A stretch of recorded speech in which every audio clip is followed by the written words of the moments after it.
الحمدلله دا د ویاړ ځای دی، الحمدلله دا د افتخار ځای دی، الحمدلله دا ډیر یو ښه خبر دی د افغانستان د آبادۍ لپاره، د افغانستان د برق د ستونزو لپاره چې د 280 میلیونو ډالرو د سولر انرژي په برخه کې پانګونه شوې. افغانستان څومره برېښنا ته اړتیا لري، څومره برېښنا د ګاونډیو هیوادونو څخه واردوي، او څومره افغانستان کولی شي چې د برېښنا تولید هغه لمریزه برېښنا که د اوبو برېښنا ده که بادي برېښنا ده څومره ظرفیت لري، او د کال موږ څومره میلیونه ډالر ګاونډیو هیوادونو ته د برېښنا په اړه ورکوو. راځئ په دې ویډیو کې په دې باندې بحث کوو. السلام علیکم ورحمت الله. ورونو تاسو په دې باندې پوهیږئ الحمدلله چې د افغانستان په مختلفو ولایتونو کې د لمریزې برېښنا په برخه کې ډیره زیاته پانګونه شوې چې د هغې برخې څخه 28 میلیونه ډالره په ننګرهار کې چې 40 میګاواټه برق تولیدوي شیخ مصري سولر پلانټ دی. د کابل ولایت سروبي ولسوالۍ کې چې 18 میلیونه ډالره په سرمایه ګذاري کېږي 22 میګاواټه برق تولیدوي. د مزار شریف د هدادي ولسوالۍ کې د 28 میلیونه ډالرو 40 میګاواټه برق تولید ظرفیت لري د سولر. همداسې هرات کې د بادي برېښنا په برخه کې پانګونه کیږي، همداسې لوګر او نور ولایتو کې به د لمریزې برېښنا په اړه انشاءالله نور هم پانګونه زیاتیږي. افغانستان هر کال 300 میلیونه ډالره ګاونډیو هیوادونو ته د برق بل یعنی د برق پیسې تحویلوي چې افغانستان اوس فلحال 1.5 شاوخوا میګاواټ برق ته ضرورت لري چې په دې کې 220 شاوخوا د ګاونډیو هیوادونو څخه واردوي او 600 شاوخوا د داخلي منابعو څخه استفاده کیږي. افغانستان هر کال بعضې تحقیقونه 1.5 میګاواټه تر 2000 میګاواټه پورې برق ته به اړتیا لري، یعنی 2000 میګاواټه افغانستان داخلي ټول افغانستان برق ته اړتیا لري. او حال دا چې افغانستان تنها د اوبو په برخه کې 23,000 میګاواټه برق ورتیا لري، ظرفیت لري چې د اوبو څخه جوړ کړي، او افغانستان کولی شي چې 80,000 میګاواټه برق د بادي برېښنا څخه تولید کړي، 220,000 میګاواټه برق افغانستان کولی شي د سولر څخه تولید کړي، 4,000 میګاواټه برق افغانستان کولی شي چې د کلین انرژي یا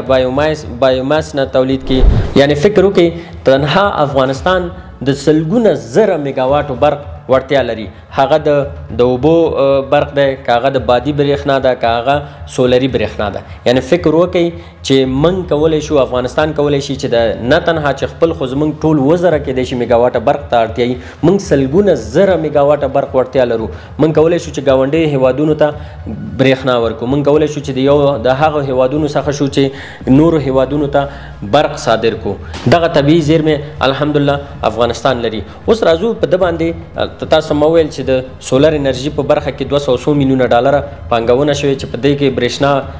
شرکت ډیر کار کوي تر څو وشي کولی افغانستان مهمې برخې چې دي هغه برق سره وصل شي او همچنان هغه منابع چې موږ لرو د هغه نه استفاده وشو. بعضې وخت زموږ په ذهنونو کې یو سوال ګرځي چې موږ ولې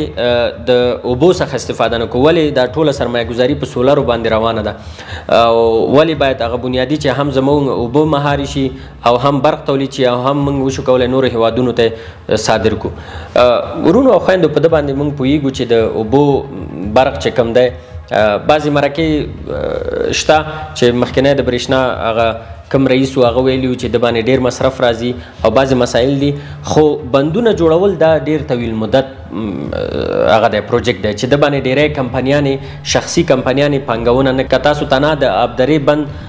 اوبو بند وګورئ چې هغه په 8 کلونو کې جوړیږي او 500 میلیونه ډالره پرې مصرف راځي. همداسې نور بندونه چې دي هغه 15 کاله 6 کاله 10 کاله پورې وخت نیسي، نو ډېری کمپنیانې دته زړه نه ښه کوي چې 15 کاله 10 کاله دومره ډېره سرمایه ګذاري وکړي او هغه انتظاري چې تر څو هغه کومه پانګونه کوي د هغې ګټه ترلاسه کړي. نو دا عموما د دولت مسؤلیت کیږي چې په بندونو باندې سرمایه ګذاري وکړي. تاسو ګورئ پاشدان بند دی که هغه په فراه کې بندونه دي، په ده باندې به انشاءالله بیله ویډیو کوو چې د اوسه پورې په افغانستان کې په کوم بندونو کار روان دی، څومره کار شوی دی، نور پلانونه څه دي، هغه به انشاءالله څېړنه کوم او هغه به تاسو ته وړاندې کوو. اوس د سولر په اړه چې تاسو ته مې ویل الحمدلله دومره سرمایه ګذاري شوې، دا ځکه چې کال کې دغه پروژې پوره کیږي او د وصلېږي لاینو سره، نو د کال وروسته دې کمپنیانو ته عاید ترلاسه کیږي او عام په تجارت کې تاسو پیږي چې مارکیټ ډیر مهم دی. تیار مارکیټ کې هغه تقاضا ډیره زیاته ده، نو تجاران هم کوشش کوي. تاسو ولیدل ترکی تجاران دي، روسي تجاران دي چې د سولرو په برخه کې سرمایه ګذاري کړې ده او دا د برق سره وصل کوي او دوی ته یو عاید دي. همداسې د